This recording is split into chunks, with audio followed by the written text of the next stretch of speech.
Real estate terminology that you need to know, Part 2.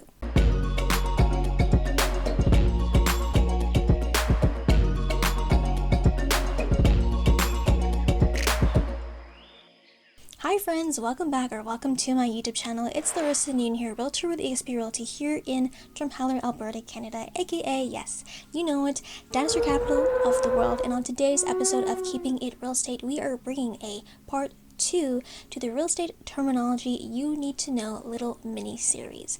If you haven't watched Part 1, I will link it in the cards above and in the description box below. But before we get into this video, please be sure to subscribe, hit that notification bell so you never miss any of my uploads, and follow me on Instagram at Loden Living for more real estate content just like this. Let's get into the video. Real estate term number 1, CMA. What is a CMA? CMA stands for Comparative Market Analysis. It is a type of property assessment used by real estate professionals to estimate the range of value of a specific property. When a realtor is helping a seller list their home or helping a buyer draft an offer to purchase, that real estate professional will draw up reports from that marketplace on comparative or similar properties to the subject property based on homes that have sold within the last 6 to 12 months, homes that are currently on the market, and homes that have been withdrawn from the market. Once again, a CMA is used to determine a range of value that is usually intended to help sellers determine a maximum ideal listing price for their property.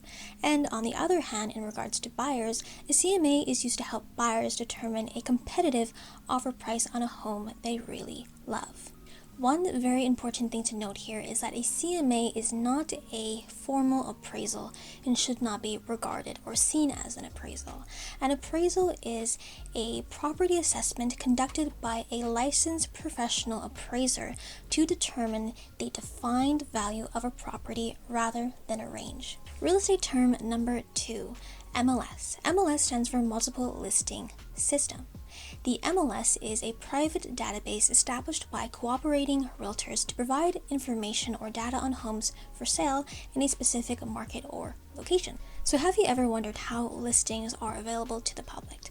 Well, first, when a realtor has a listing, they take all that data regarding that specific listing, they upload it into the back end of the MLS. So once that profile of that home is created, it is then uploaded, completed, and activated on the MLS and is pushed and syndicated to other third-party websites such as Realtor.ca.